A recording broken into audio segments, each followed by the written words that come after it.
everyone. Welcome to another edition of Elation Communications video series on inclusive communications. You can learn more about us at www.elationcommunications.com. I'm very excited today to talk about ethics and inclusive communication. Today, our special guest is Cecilia Sepp, who is the founder of Rogue Tulips Consulting and the podcast called Radio Free 501c. She is also an expert of the ethical nonprofit and provides the latest educational training and resources about ethics for the 501c professional.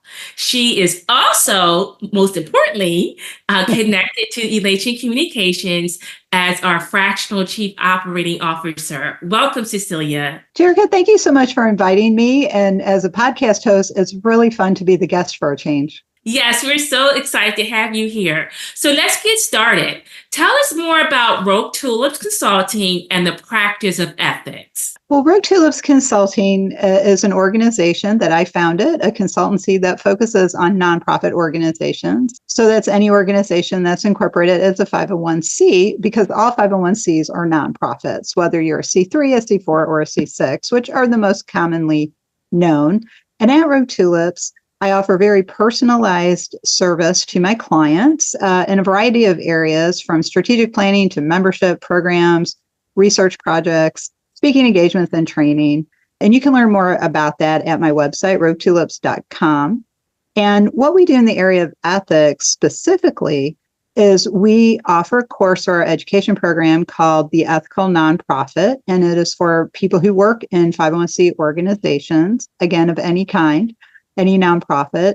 And that course came from a requirement for the Certified Association Executive designation, which I also hold, that we need to have 1 hour of ethics training every 3 years, because we need 40 hours of continuing education to renew our certification in that area. And from that, it grew. We've been doing it since 2019. You were a big part of the launch of the original ethics course, Jerrica, because you helped us with our marketing and getting the word out and doing the research on how we could become a recognized provider of CAE education at that time. And I've been working on that course with my friend Cheryl Ronk, who also has the CAE and has done a lot of education in this area. And every year we evolve our course. And what that means is we update the content.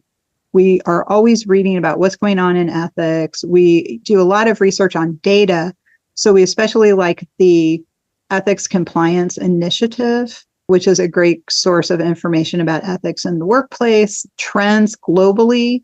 They update that survey every couple of years. And the news, unfortunately, in the most recent 2023 survey is a little more negative and depressing than it was in the previous one before the pandemic lockdown. Because what we're seeing in the area of ethics in the workplace, and this is all workplaces, is that reports of unethical behavior are increasing, but so is retaliation.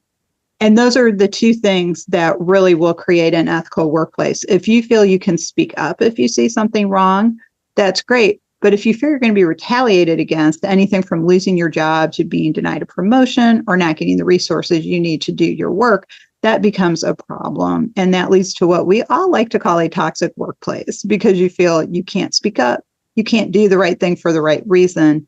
And that's really the driver of ethical behavior. Thank you. You said a lot, and it's good to know what the current status is, and that makes this conversation today even more important. And I'd like to share that I initially met Cecilia on my journey in becoming a certified association executive. So, woohoo, CAEs. So let's get back into, again, the focus and for setting the tone, really, for why this is a critical topic today. How do ethics and inclusive communication intersect? Well, I really love this topic because I have been expanding my own knowledge about inclusion and inclusivity. And especially, of course, we all talk about DEI, and that's a big part of DEI. But I am always on my own journey and having conversations with people and always trying to make sure that my worldview isn't hardening. And I think that's where a lot of problems come in with inclusion of any kind, but with inclusive communication, because we're all raised in a certain way. We all have a certain background and a certain culture. So that's the way we think, and that's how we frame the world. So we think saying certain things is okay, or that other people will understand what we mean. And a big part of ethics is strong communication. And then another step of that strong communication is making sure that it's inclusive and that everyone will understand what you're talking about. And a very specific example of that is a code of ethics or a code of conduct. Everyone has to understand what that language means and those expectations of behavior. Because ethics starts with the individual and the individual's behavior. How are they modeling the behavior they would like to see in the world? And most importantly, it's about character. It's actually from a Greek word, ethikos, and that means character. It means what kind of a person are you? So ethics is a way to show the world what kind of a person you are. Are you a good person or a bad person? And that's what a lot of ethical philosophy is about. Let's talk about what is good behavior, what is bad behavior. But it's really showing the world what kind of a person you are. And that's why there are sometimes you will see unethical people in the world because they're showing you they're not ethical people by their behavior. So when we start with that, what kind of a person are we?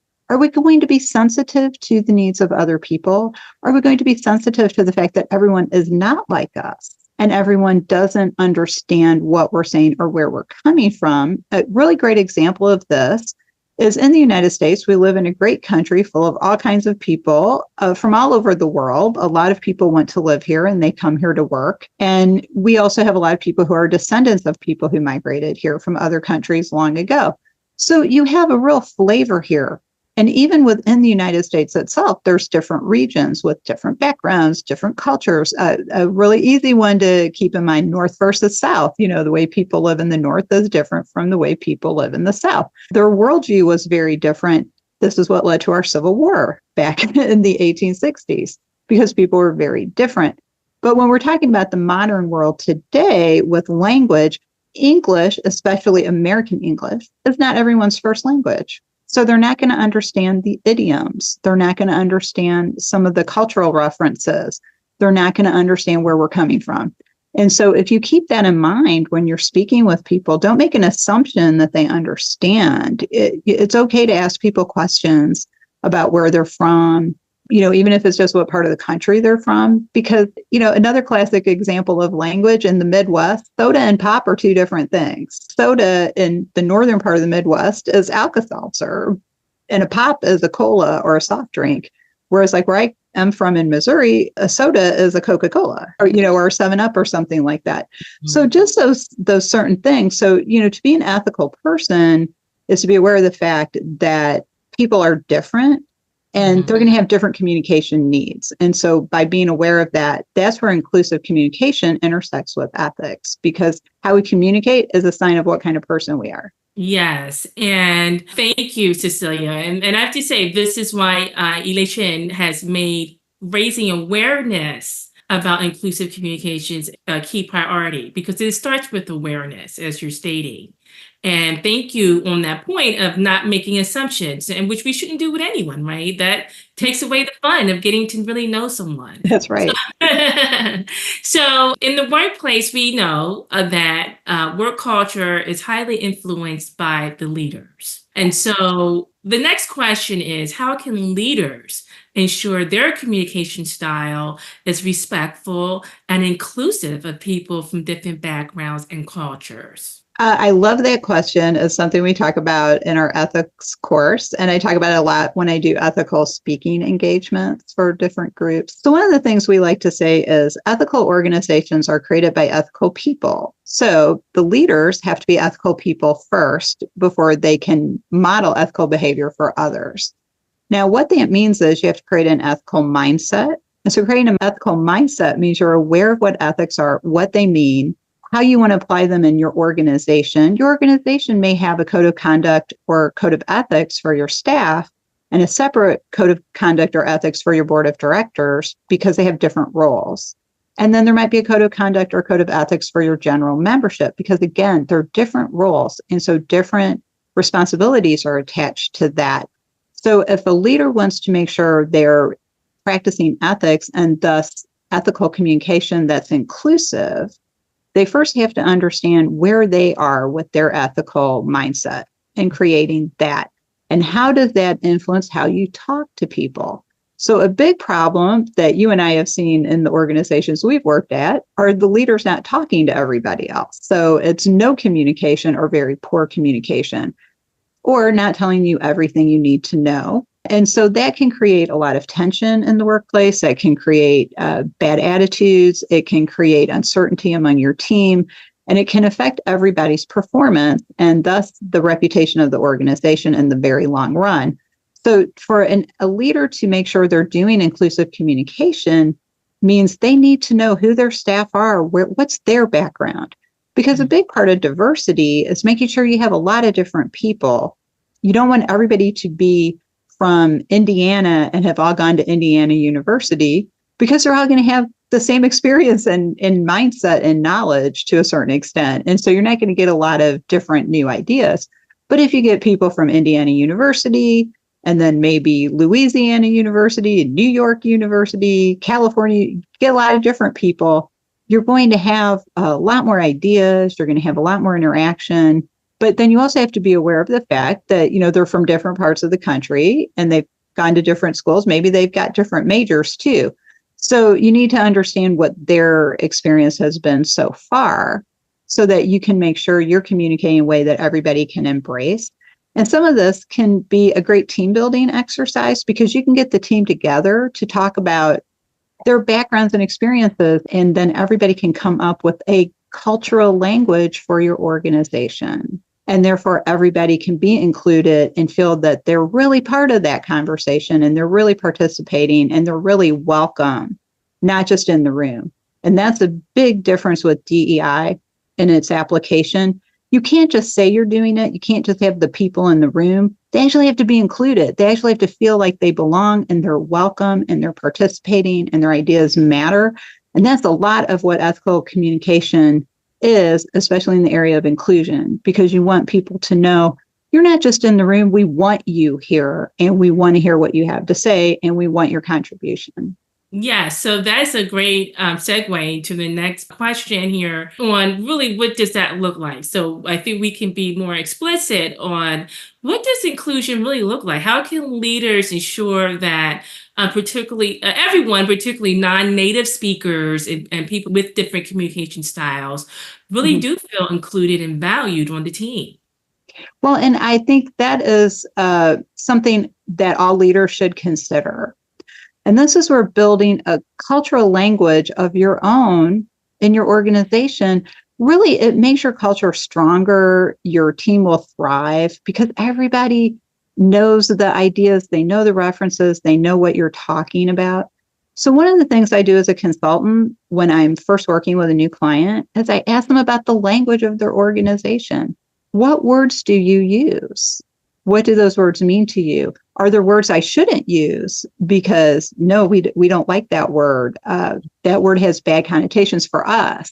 So you really need to do that, because words create ideas, and ideas lead to action. So if you have good, strong language, good, strong words, those are going to lead to great ideas, and those ideas are going to lead to positive action. But if you do it in the opposite, you're not going to have a good experience. You're not going to have good ideas. You're going to have bad outcomes. And so everybody having a language that they understand, especially when you're talking with people who are not native speakers of whatever language you speak in your country, because this goes across the entire world. Because let's be honest, like if I went to work in France, I would be in trouble. My French is not very strong, and I might not get all the references and idioms and shorthand and slang that they have in France.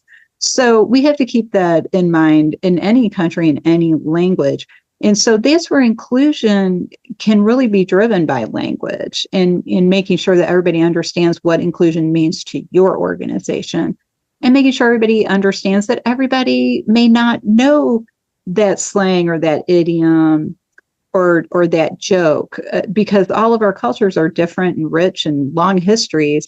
But everybody doesn't know everything. It's not possible. So just making sure everybody understands things and being careful in language. I think ethical, inclusive language is also careful and considerate in the way of being polite and courteous to each other, showing each other a certain level of respect, not being too familiar with people you don't know well is a great example. being careful in the words you use when you are in a mixed audience. You have to be careful because you don't want to step on someone's toes or hurt their feelings or insult them or make them feel disrespected purely by accident because you just used a word that maybe didn't resonate with them or has a bad image or connotation for their own experience. So we really just need to be aware of that we're all different. Just because people look alike doesn't mean they're the same at all in any group of people. So all women are not the same. All men are not the same. All people from a certain race are not the same. We're all really unique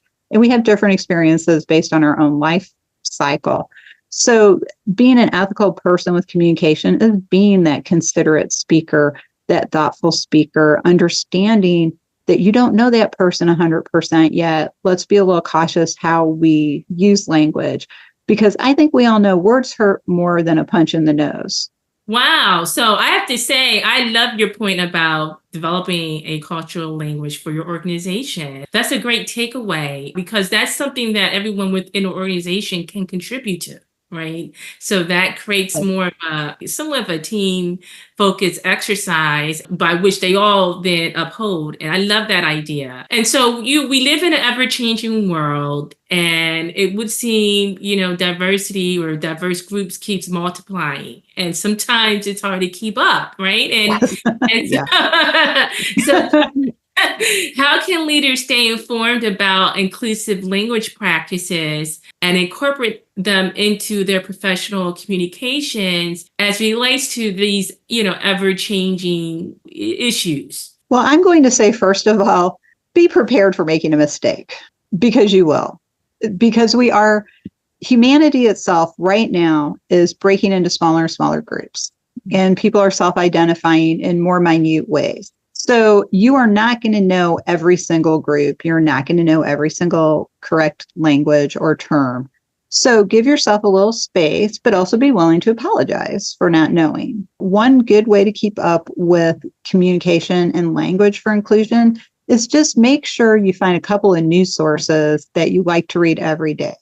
I know a lot of people like Harvard Business Review. They have a lot of great articles on business and working with people, which is what all business comes down to in the end. No matter what you're doing, you have to work with other people. Monitoring that, reading other things besides the news on 24-hour news services. I do watch those, but I watch a lot of them. I don't watch just one. So I like to read the news from CNN, BBC News, and Fox News, because I want to get the whole picture. I want to get the whole experience of what's going on in the world, because all three of those news outlets cover news differently and they cover different news.